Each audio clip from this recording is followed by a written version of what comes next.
안녕하십니까, 이피아더뷰입니다. 저희가 2022년 7월 기준에 저희 하우스에서 이제 실질적인 포트폴리오 구성을 하는 데 있어서 핵심적인 데이터들을 공유드리고자 이 프레젠테이션을 마련을 했습니다. 실질적으로 액션을 하는 데 있어서 저희는 두 가지를 보고 있습니다. 하나는 경제 펀더멘탈, 즉 리세션이라고 이야기 나오는 부분에 대한 근거, 그리고 자본시장에 관련된 부분 중에서 실질적인 투자자들의 움직임, 그러니까 액션에 관련된, 실제 액션에 관련된 부분이 있는데, 이 부분은 이제 캐피출레이션이라는 단어로 표현할 수 있을 것 같습니다. 구체적으로 한번 말씀드리겠습니다. 전체적인 요약을 드리자고 한다면, 경제 지표에 있어서는 일단 미국의 GDP 구성 요소들에서 이미 불황의 어떤 실마리라고 할 수 있는 것들이 크게 투자와 소비 이 두 가지 측면에서 발견되고 있습니다. 그 부분은 이제 구체적으로 말씀을 드리고요. 자본시장에서는 뉴노멀이라는 그 단어를 아무도 이제 안 쓰고 있습니다. 그러니까 이 단어를 폐기해 버린 거죠. 그러니까 뉴노멀은 이제 더 이상 시장의 메인 테마는 아니고 오히려 노멀이 메인 테마가 되었다라고 볼 수 있는 부분인 것 같습니다. 그리고 자산 가격에 있어서는 이제 보상이 없는 자산, 그러니까 실질적으로 현금 흐름이라든지 특정 일드라든지, 그러니까 배당 수익률이라든지, 채권 금리라든지 이런 것들이 보상이 안 된 자산들은 실질적으로 가격 조정이 시작되었는데, 이게 지금 뭐 한 30% 진행됐냐, 50% 진행됐냐, 100% 진행됐냐 이런 논란이 있을 뿐이지 확실한 투자 테마는 맞다라고 이제 볼 수 있는 것 같고요. 그리고 투자 전략에 있어서는 7월은 상당히 변동성이 높을 것 같습니다. 뭐 오르는 것도 되게 단계 급하게 올랐다가 빠지는 것도 단계 급하게 빠졌다가 이런 것들이 변동성 값을 엄청나게 높이면서 7월이라는 시장이 이제 흘러갈 것 같은데, 거꾸로 생각한다면 자산을 편입하기 되게 좋은 시점이다. 왜냐하면 연초 대비해서 꽤 높은 수준의 가격 조정이 일어났고, 그 가격 조정 때문에 최근에 이제 무차별하게 좋은 자산들도 가격이 많이 빠져 있는 그런 상황이 되었습니다.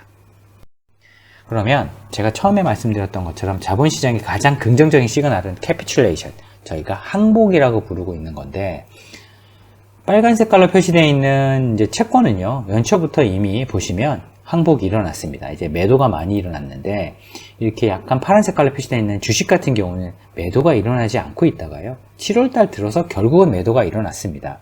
물론 3월달에 잠깐 매도가 있었는데 본격적인 매도는 7월달인 것 같습니다. 그러니까 7월달 들어서는, 즉 6월 마지막 주 전후를 해서 7월달 들어오면서부터는 생각해 보시게 되면 그동안 성과가 좋았던 자산들까지 다 폭락을 하고 있습니다. 물론 이제 뭐 연초부터 되게 안 좋았던 뭐 기술주, 고평가, 뭐 성장주 이런 것들은 이미 이제 연초 대비해서 막 30에서 한 50% 가까이 빠졌는데, 뭐 사실 밸류에이션이 싸거나 배당을 많이 주거나 이런 자산들은 사실 거의 안 빠지거나 소폭 플러스를 냈었는데, 사실 이런 자산들이 최근에 10% 넘게 급락을 하는 그런 이제 장세가 펼쳐졌습니다.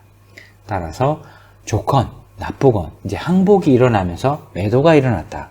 투자자들이 더 이상 과도하게 기대하는 부분은 시장에서 어느 정도 많이 와이프아웃, 그러니까 좀 많이 지워졌다라고 볼 수 있는 부분인 것 같습니다. 그러면 이번에 지금 시장에서 이런 막 자산들을 던지는 이유가 리퀴디티 때문인데요. 그러니까 유동성이 없어졌기 때문에 사실 이 문제가 발생했는데, 이것은 저희가 QT라고 부르는, 그러니까 양적 긴축에 해당되는 내용이 되겠습니다. 그러니까 이번에 리세션이 오는 이유가 아무래도 이 QT 때문인데요.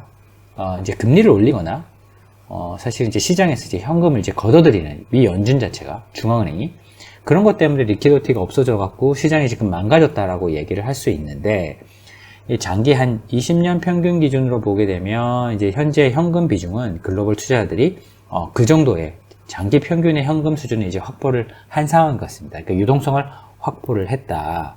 그런데 최근 10년 기준으로 보게 되면 꽤 높은 수준까지 지금 현금이 확보되고 있습니다. 이게 높아지면 높아질수록 현금이 많아지는 건데, 자산을 팔아서 현금을 확보한 거죠. 그러니까 리퀴디티를 확보하는 거죠.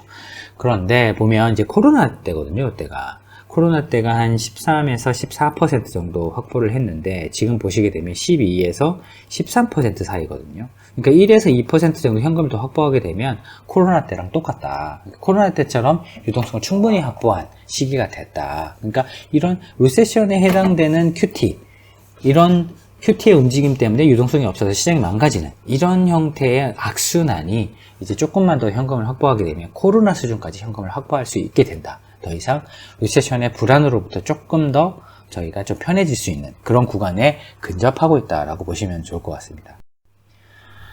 그런데 문제는 어떤 자산을 사야 되느냐. 사실 그 부분이 중요할 것 같은데요. 보면 EPS, 이제 기업의 이제 이익이죠. 그거의 이제 그로스, 이제 증가율입니다. EPS 증가율과 배당 수익률을 더한 값 자체가 사실은 주식을 선택할 때 가장 중요한 포인트 중에 하나인데요. 생각해 보시게 되면 이러한 포인트가 지금 밸류에이션이 비싸게 되면은 주가가 하락하게 됩니다. 이게 토탈 리턴이라는 게 주식의 수익률인데요. 보시는 것처럼 이렇게 음액값에 찍히게 됩니다. 마이너스 15, 뭐 이렇게 찍히게 되는 거죠.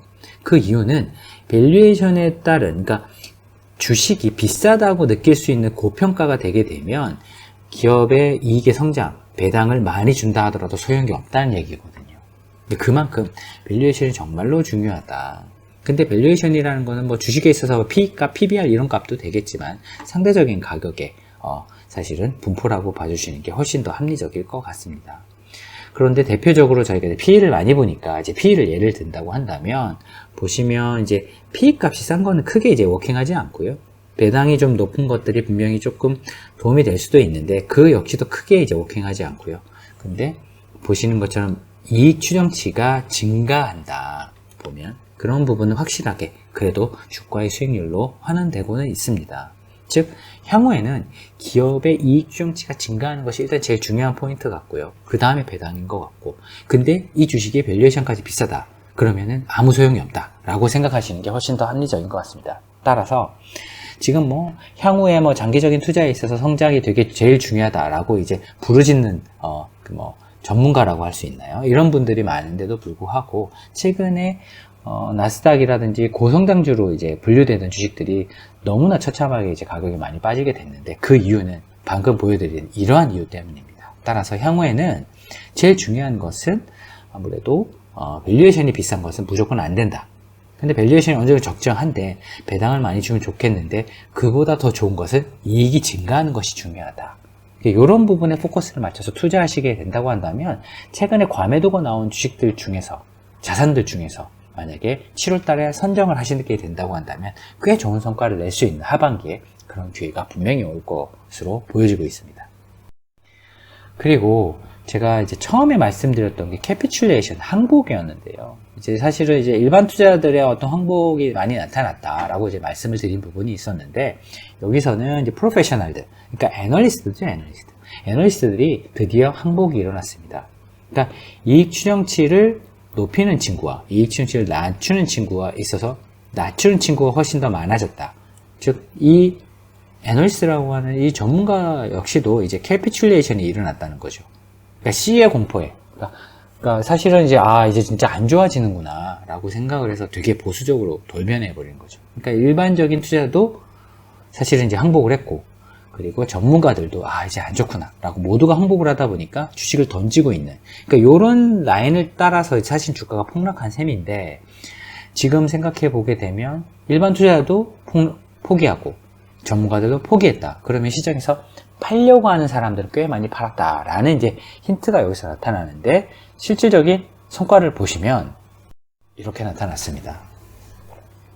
이게 이제 실질적으로 상반기에 가격의 하락을 한 100년을 놓고 이제 미국의 이제 S&P 500을 기준으로 봤을 때 반년 동안 124일 트레이딩 데이라는 거는 1년에 한 250일 정도의 어떤 영업일이 있기 때문에 상반기라고 봐주시면 될 것 같고요. 상반기 동안에 가장 급락을 한 그 기간들을 모아봤을 때 100년 동안에 이번 2022년은 4위에 해당됩니다. 근데 여기서 또 놀라운 사실은 50년 기준으로 보시게 되면 최근 50년 기준으로는 2022년보다 더 많이 빠진 해가 없었습니다. 보시면 다 이게 리만 때도 보면 2008년 때도 보면 13%밖에 안 빠졌었거든요. 상반기에. 결론적으로 봤을 때는 일단 2022년은 상반기의 성과만 따져놓고 봤을 때 가장 패닉셀링, 그러니까 되게 과매도가 많이 일어나는 시기 중에 하나였다. 그 이유는 말씀드린 것처럼 이제 캐피슐레이션, 그러니까 항복이 일어났고, 그 애널리스트들이 또 전문가들 역시도 사실은 패닉 셀링을 주도할 수 있는 어닝스의 다운 리비전, 그러니까 기업 이익 추정치에 대한 포기, 이런 것들을 하다 보니까 이런 폭락이 일어난 것 같습니다.